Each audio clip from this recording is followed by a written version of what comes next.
Ah, tu sais, j'ai une idée pour ajouter un outil dans le mode d'emploi. Ah ouais, c'est quoi? En fait, je l'avais reçu dans mes rêves, en fait. Ah mais trop Et on bien. me disait de parler des rêves. Ah ouais, mais ça c'est méga une bonne idée en fait, parce qu'il y a tellement d'infos. Est-ce que toi, tu fais des rêves, du coup, un peu différents ou tous tes rêves, ils sont pareils? J'ai l'impression qu'il y a un peu des catégories, tu vois comment? Mhm. Et qu'il n'y a pas forcément...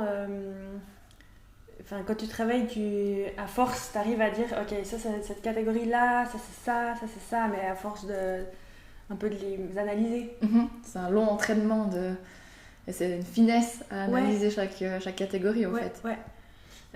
Je sais pas, toi, t'as toujours les mêmes rêves ou... Non, j'ai envie de dire, déjà, ils ont plusieurs saveurs. Mhm. C'est comme s'il fallait un petit peu analyser l'émotion plus que le contenu. Ouais. De se dire, ok, est-ce que je me sens stressée quand je me réveille? Est-ce que je me sens à l'aise? Est-ce que je suis bien? Est-ce que je reçois, comme là, une phrase il faut parler des rêves? Ou est-ce que, tu vois, il y a un peu ces choses-là où vraiment plus comment tu vis la situation plutôt que ce qui se passe vraiment. Ok.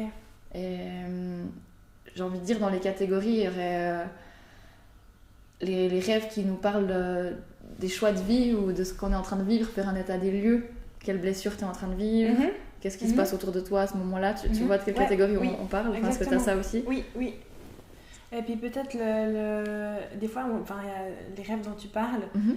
on a des réponses en guillemets. Oui. Mais après voilà, il faut prendre. Des fois c'est nouveau, c'est pas parce que tu rêves de ça qu'il faut l'interpréter comme ça. Oui. Il faut un petit peu aller creuser, puis chacun applique à sa situation. Mhm. Mais ce serait des rêves qui nous aident finalement durant notre quotidien en fait. Enfin, on reçoit des infos la nuit qui nous aident durant notre journée, c'est ça, hein? Oui, on pourrait prendre un exemple tout bête, je sais pas, ça se passe pas très bien dans ton travail, tu sais pas s'il faut que tu démissionnes, si tu demandes ta mutation, Mhm. si c'est parce que c'est ton collègue ou ton boss avec qui ça va pas, j'en sais rien. Et ben tu peux tout à coup avoir des infos dans ton rêve où tu as telle situation qui te stresse et puis on est en train de te donner le message de dire ok, je me sens vraiment plus bien ici, ou c'est parce qu'il vaut plutôt attendre un moment et travailler sur le fait que je m'en demande trop, par exemple. Mhm. Tu vois, c'est comme si Oui. ça pouvait guider un peu ces moments-là. J'ai l'impression qu'on peut pas faire grand-chose avec un rêve, mais c'est plus un état global entre ce que tu es en train de vivre à ce moment-là, les questionnements qui se passent dans ta tête, les choses que tu es en train de travailler sur toi, et hop, tu as les rêves comme ça qui viennent un petit peu pointer quelles sont les choses à mettre en place. Ouais, puis c'est un petit peu un tout aussi parce que il y aura jamais dans le rêve, on va pas te donner la réponse, genre tu dois faire ça. C'est un Ça se petit saurait si ça serait magique. Hein. Ouais, mais dans le sens où ben voilà, t'as ta journée, machin, il y a peut-être des fois des questions qu'on se pose. Mhm. Et puis on a peut-être un bout de réponse, des bouts d'analyse qu'on peut faire nous-mêmes. Et puis tout à coup, dans le rêve, tac, on reçoit une info. Et puis finalement, ça vient compléter ça. Mhm. Et puis à force d'aller chercher les petites infos, ben, nous-mêmes, on arrive à créer la réponse, en fait, ce qu'on voulait. Ouais. Et puis bon, après, il y a aussi des fois où tu reçois quand même des choses, j'ai l'impression, assez claires aussi dans les rêves. Oui. Tu vois? Oui, tu peux avoir des vraies phrases ou Ouais, exactement, des comme exemples tu dis. concrets. Voilà. Mhm. Après, voilà, nous, chacun interprète. Mais c'est vrai que ça, c'est une catégorie finalement qui t'aide dans ton quotidien. Et puis c'est hyper pratique. Et j'ai l'impression que ça se travaille aussi. Je sais pas si t'as remarqué, en tout cas pour ma part, plus je les écris, Oui. plus ensuite il y a une espèce de fil rouge qui se dessine, ou plus on arrive à ressentir comment c'était la dernière fois, quel est le rêve que je fais la nuit d'après. Et puis alors c'est pas toutes les nuits, hein, mais il y a bien des semaines où on n'arrive pas à se souvenir de ce qu'on a rêvé. Mais plus essayer de les écrire ou de rappeler quelque chose, ou d'essayer de les construire, d'aller creuser un petit peu, petit à petit ça se travaille et ils sont de plus en plus clairs ou de plus en plus présents. Mais après c'est pas un outil qui parle pour tout le monde, j'ai l'impression. Ça dépend, Ça ouais. dépend, encore De une nouveau, fois. peut-être des personnes rêvent beaucoup, d'autres pas, et puis certains les utilisent, d'autres pas, et puis c'est ok en fait. Complètement. Chacun ses outils. Mais je sais pas si toi aussi ça te parle, les rêves où en fait t'as l'impression qu'il y a tout qui est mélangé. Oui. Et t'arrives rien à en retirer, tu vois. Oui, ça Dans serait le notre sens- catégorie du coup. Ça serait un peu, c'est comme si le cerveau il fait un peu des mises à jour. Ouais. Et qu'en fait il a besoin de vider des trucs ou j'en sais rien quoi, mais ça veut rien dire. T'es dans un lieu que tu connais pas, tu connais une personne sur deux, après t'as des trucs qui ont rien à voir. Puis Mhm. t'arrives pas à retirer d'histoire, tu te souviens juste que t'as rêvé de ça, mais c'est trop flou, Mhm. tu vois. C'est un peu comme. On avait appelé ça les rêves de guérison, tu te souviens, ou les rêves de C'est process. Comme Ouais, si ça, ouais, ça- ouais, c'est ouais, comme ouais. l'ordinateur qui se Oui. charge la nuit. La mise à jour. La mise à jour, il y a un peu soit dans les blocages qu'il pourrait avoir, qui se préparent, ou à l'inverse, dans les libérations qui se Mhm. font, ou un espèce d'amalgame de plein de choses qu'on a vécues dans la journée qui sont Oui. en train de se mettre en route, que le conscient, il n'en a aucune idée, parce que ça Exactement. n'a pas de sens, Ça ça a pas passe de de là, sens. puis là, puis il y a celui-là, puis celle-ci, puis machin. Puis ça fait un espèce de mélange Oui. qui veut rien dire. Après, pour moi, justement, quand j'ai ce genre de rêve, je sais pas pour toi, mais moi, je me dis, il y a pas forcément quelque chose à en faire.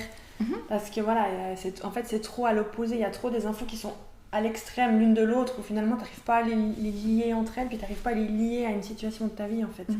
Ça serait de faire confiance un peu à l'inconscient, dire il sait ce qu'il fait, il processe, il y a des choses qui sont laisser. inutiles, il y a des trucs qu'il va mettre à la poubelle, il y a des trucs qui sont intéressants, on le laisse faire. Et puis il y a pas, comme tu dis, il n'y a pas toujours des trucs à analyser, à en retirer. Il faut aussi des fois savoir se laisser un peu la paix tranquille pour certains trucs. Il y aurait aussi une autre catégorie où on disait que c'était un peu plus profond, comme des espèces de rencontres ou d'échanges qui se passent durant la nuit avec... dans divers contextes. Ouais, des fois j'ai comme l'impression que finalement, quand on dort, on n'est pas forcément... on reste pas forcément là dans la pièce où on est en fait. On peut voyager ou égal, peu importe. Des fois j'ai l'impression que tu as par exemple, toi, c'est avec des personnes avec qui il y a une forte connexion. Ça peut être, je sais pas moi, un ami ou bien mère-fille, ou enfin bref, peu importe. Et puis c'est comme s'il y a des choses peut-être dans la vie de tous les jours qui peuvent pas être dites. Pour telle raison, hein, soit il y a de la distance, soit les gens ils se parlent plus, ou voilà. Et puis, c'est comme si finalement, pendant la nuit, tu parlais avec la personne, mais c'est super bizarre. C'est réel en fait. Enfin, tu vois comment, des voyages astro. J'allais dire, c'est ce qu'on appelle les voyages astro, un petit peu, quelque part. Ouais. C'est ça, on pourrait être à 1000 km, voilà. C'est comme une forme de télépathie. Exactement, comme une espèce d'échange, de discussion qui se passe durant la nuit, parce que notre âme, elle voyage, elle reste pas là dans notre corps comme tu disais, puis finalement les échanges et les discussions, les rencontres qui servent aussi à notre cheminement peuvent se passer à ce moment-là. On dit c'est comme si c'est un peu trop gros pour que le conscient y comprenne. Il faut passer par la nuit quelque part. Exactement. Pour que ces échanges-là se font. Un peu comme aussi dans des rêves de vie antérieure par exemple, où c'est hyper puissant, on sent comme une espèce de saveur un peu différent, j'ai envie de dire une saveur un peu burk, comme un truc qui est bizarre. Tu sais, c'est le genre de rêve toute la nuit, toute la journée pardon, ça te poursuit. En fait, t'es un peu genre c'est comme si j'avais vécu, mais en fait non, mais c'est bizarre, puis ça te reste, puis t'as l'émotion qui est un peu imprégnée. C'est comme si t'avais un peu fait un voyage historique, ou un truc un peu comme ça. Tu vois ce que je veux dire? Ouais, exactement. Mais tu sais, pour les voyages astro aussi, un truc, je sais pas toi, mais quand tu te réveilles, en fait, c'était tellement clair, t'avais l'impression que, je sais pas moi, si d'un coup tu parles avec une amie ou peu importe, que la personne elle était vraiment avec toi, puis t'as l'impression que c'était une journée entière, enfin que c'était réel, t'as vécu pour de vrai.